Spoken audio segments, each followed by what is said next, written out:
अस्सलाम वालेकुम दोस्तों। अॼु असां स्टार्ट करे रहिया आहियूं फोटोशॉप सिंधी लैंग्वेज में।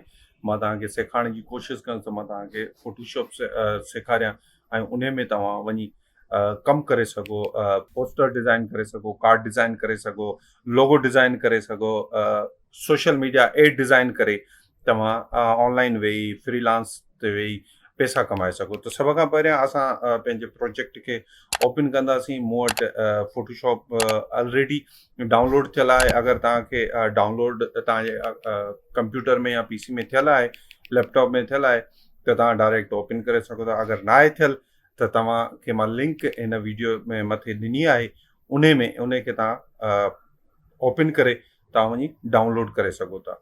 त सभ खां पहिरियां असां ओपन कंदासीं। असांजे ओपन करे रहिया आहियूं, हे तव्हां ॾिसी रहिया आहियो त ओपन पियो थो थिए, हे असांजो हाणे ओपन थी। त उन खां पोइ असां पंहिंजो प्रोजेक्ट कीअं ओपन कंदासीं जिते वञी असां पंहिंजो कमु करे सघूं। त सभ खां पहिरियां असांखे अचिणो आहे हिन फाइल में। हिन फाइल खे क्लिक कंदासीं त न्यू प्रोजेक्ट असांखे ओपन करिणो आहे। त असां हिन खे ओपन कयोसीं त हाणे असांजो हे खुली आयो।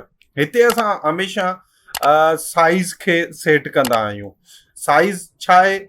पिक्सल आहे, इंचिस में हूंदी आहे, सेंटीमीटर में हूंदी आहे, मिलीमीटर में, पॉइंट और पेसेस में हूंदी आहे। तो दोस्तों हीअ आहे असांजी साइज़। असां साइज़ सिलेक्ट कंदा आहियूं। बैनर लाइ कुझु अलॻि साइज़ हूंदी आहे। हीअ जेका असांजी साइज़ हूंदी आहे 1920 ऐं 1080 1080, इहा साइज़ असांजी HD साइज़ आहे। असां उहा हमेशह थंबनेल में जेके वीडियो एडिट कंदा आहियूं, असां हुनजे मथां जेके थंबनेल तव्हां ॾिसंदा हूंदव उहा लॻाईंदा आहियूं। त हीअ सुइटेबल साइज़ आहे, त असां हीअ सिलेक्ट कंदा आहियूं। तव्हां कहिड़ी बि करे सघो था। पिक्सल में असां पिक्सल कंदा आहियूं। त ऐं रिज़ोल्यूशन हमेशह जेका आम हूंदी आहे, जेको असांखे रिकमेंडेड कंदो आहे, उहा 72 कंदो आहे। 72 रिज़ोल्यूशन हिन जी हूंदी आहे। RGB कलर आहिनि ऐं बिट 8 में आहे। इन में असांखे इस्तेमालु करणु हमेशह जेको बैकग्राउंड हूंदो आहे उहो वाइट ई हूंदो आहे। पर मां हमेशह 300 जी रिज़ोल्यूशन रखंदो आहियां। त उन रिज़ोल्यूशन जॾहिं तव्हांजी जेतिरी वॾी हूंदी ओतिरी तव्हांजी पिक्सल खे जेतिरो ज़ूम कंदो उहा फाटंदी न। त प्रोजेक्ट असांजो स्टार्ट थींदो। असां हिते पंहिंजी साइज़ खे सेट कंदासीं ऐं हिते अची क्रिएट कंदासीं। जॾहिं असां क्रिएट कंदासीं त असांखे हे लुक मिलंदो, जेको तव्हां लुक ॾिसंदा हूंदव ऐं तव्हांखे सम्झ में बि ईंदो हूंदो त हे लुक आहे। हिन लुक खे जॾहिं असां ओपन कंदासीं त सभ खां पहिरियां जॾहिं बि तव्हां कमु स्टार्ट करणु वञो था त पंहिंजे प्रोजेक्ट खे हमेशह सभ खां पहिरियां सेव कंदा कयो, कहिड़े बि नाले सां। सभ खां पहिरियां असां वरी फाइल ते ईंदासीं। फाइल में वञी सेव एज़ जॾहिं असां कंदासीं त हिते तव्हां खां लोकेशन थो घुरे, कहिड़ी लोकेशन जो असां डेस्कटॉप ते था कयूं, किथे था कयूं। असां डेस्कटॉप ते कंदासूं। हे डेस्कटॉप आहे। पोइ असां हिते नालो ॾींदासूं। असां नालो ॾियूंसि था लर्निंग फोटोशॉप PST DDD। इन में ई असां सेव कंदासीं त असांजो हे प्रोजेक्ट सेव थी वियो असांजो। वरी असां हिकिड़ो चकर करे कंट्रोल एस कंदासूं। कंट्रोल खे पकड़े ऐं एस खे दॿाईंदासीं त असांजो वधीक वरी सेव थींदो। हाणे असांजो फ्रंट लुक जेको आहे उहो फोटोशॉप खुली वियो आहे। त असां वटि हे जेके बि तव्हांखे पैनल में नज़र अचनि थियूं, हे जेके बि कीज़ आहिनि तव्हांखे नज़र ईंदियूं हूंदियूं, इहे सभु जेके आहिनि असांजूं कीज़ आहिनि ऐं असांजा हे टूल आहिनि जेके असां इस्तेमालु करे असां कमु कंदा आहियूं। सभु इन खां वधीक बि तव्हांखे टूल मिलंदा आहिस्ता आहिस्ता। जीअं जीअं तव्हां सिखंदा वेंदव त तव्हांखे ख़बर पवंदी वेंदी। त अचो त असां सभ खां पहिरियां टूल हिन ते था अचूं। हिन मूव टूल, हे मूव टूल आहे ऐं एट्रीब्यूट टूल आहे, पर ज़्यादातर असांजो मूव टूल इस्तेमालु कंदा आहियूं। तव्हांखे ॾिसो इन में इशारो बि ॾसे थो त असां हिन सां छा कंदा आहियूं।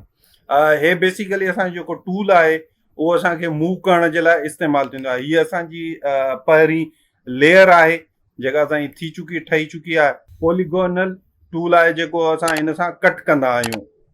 का बि शइ खे असां इन खे सिलेक्ट कंदासीं त का बि शइ कट करे सघूं था। इहा मां तव्हांखे कट करणु सेखारींदुसि। हे वरी उन ई शइ, हे बि कट करण जो ई टूल आहे। कंहिं बि शइ खे असां सिलेक्ट कंदा आहियूं त उनखे मैजिक वेंट टूल आहे। हे असां हुनखे सिर्फ़ु क्लिक कंदासीं त सभु शयूं सिलेक्ट थींदियूं ऐं हुनखे असां कट करे सघूं था। हे वरी जेको असांजो आहे क्रॉप टूल आहे। इन जे अंदरि बि 2-3 ॿिया टूल आहिनि, हे क्रॉप आहे, वरी हे सभु शयूं मां तव्हांखे पेंसिल टूल, इहे सभु शयूं टूल तव्हांखे मां सेखारींदुसि।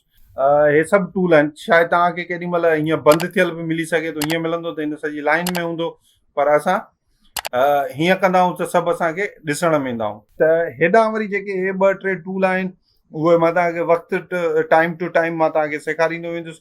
हीअ जेका आहे असां न्यू लिखिजी बि अचे थो, क्रिएट अ न्यू लेयर, हे आहे क्रिएट इन ग्रुप, ऐं ॿियो हिन में वरी कुझु create a new fill of adjustment layers, ऐं हिन में तव्हां एड अ लेयर मास्क ठाहिणो मां तव्हांखे सेखारींदुसि। हिन में वरी add a layer style effects असां विझी सघूं था।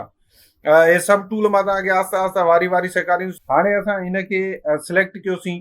जीअं तव्हां टेक्स्ट खे सिलेक्ट कंदव त हिते तव्हांखे कलर नज़र ईंदो, त पोइ कलर असांखे कहिड़ो इस्तेमालु करिणो आहे। हे कलर तव्हांखे नज़र आयो, कलर खणंदासीं, टेक्स्ट तव्हां कहिड़े कलर में वठणु चाहियो था, हिन में वठणु चाहियो था, रेड में वठणु चाहियो था, ब्लू में हणंदो ब्लू खे ईंदो, हिनखे हल्को ब्लू, ग्रीन, त ग्रीन खे हणंदो त ग्रीन खे जिथे तव्हांजो कलर तव्हांखे जेको वणे उहो तव्हां सिलेक्ट करे ओके कंदव, तव्हांजे टेक्स्ट जो कलर हिते ॾिसो सम्झ में तव्हांखे अची वियो। त असांखे हिते असां क्लिक कंदासीं लेयर, त हीअ हुनजी ऑटोमेटिक शइ लिखिजी ईंदी आहे जेका फोटोशॉप वारनि जे तरफ़ खां आहे। त असां हिनखे सिलेक्ट कयोसीं, असां हिते लिखूं था मिसाल जी तौर ते ABDUL अब्दुल फ़तह सूमरो। हाणे असांजो अब्दुल फ़तह सूमरो लिखिजी आयो। हाणे असां वञूं था मूविंग टूल ते, हिनखे असां सिलेक्ट कयोसीं, हाणे असांजो मूविंग टूल सिलेक्ट थी वियो आहे। हाणे असां हिन जे मथां रखे ज़ोर ॾेई किॾे बि असां हिनखे मूव कराए सघूं था। ॾिसो तव्हां केॾो आसानी सां पियो थो मूव थिए, हिते ॾिसो तव्हां कीअं थो मूव करे, तव्हां किॾे बि हिनखे मूव कयो था। हाणे वरी ॿी शइ अचे थी त उहा तव्हांजी जेका आहे, हीअ नालो त तव्हां लिखी आओ, पर हिनखे हिनजी साइज़ कीअं घटि थिए, त साइज़ में तव्हां हेॾां हे तव्हांखे नज़र ईंदो हूंदो हिकिड़ो प्रॉपर्टीज़, त प्रॉपर्टी जे टूल खे तव्हां सिलेक्ट कंदो ऐं हेठां तव्हांजी लेयर सिलेक्ट थियल हुजे, त लेयर जॾहिं तव्हांजी सिलेक्ट थियल हूंदी त हिते तव्हांखे ॿुधाए थी त कहिड़ो फ़ॉन्ट तव्हां इस्तेमालु करणु चाहियो था। त असां फ़ॉन्ट खे असां छॾंदासीं, फ़ॉन्ट कुझु तव्हांखे ॿिए बि इस्तेमालु करणा पवंदा। हाणे ॾिसो मां जीअं फ़ॉन्ट खे इस्तेमालु कयो आहे, चेंज थो कयां त चेंज थींदो थो वञे नालो। हाणे हिनखे थो मां इस्तेमालु कयां, हे कयोसीं त मुंहिंजो ॾिसो नालो सफ़ा चेंज थी वियो, फ़ॉन्ट जी साइज़ वग़ैरह हर शइ चेंज थी वई, बोल्ड थी वियो। उन खां पोइ हिते वरी असां अचूं था हुआ, हिन जी साइज़ जेका आहे 45 लिखियल आहे, पर असां चऊं था भाई हिन जी जेका आहे 20 साइज़ कयूं। 20 साइज़ कंदासूं हिन जी असां, त साइज़ असांजी नंढी थी वई, साइज़ असांजी नंढी थी वई। त हे असांजो टेक्स्ट कीअं लिखबी, कहिड़े हिसाब सां लिखबी आहे, उहो अॼु तव्हां सिखियो।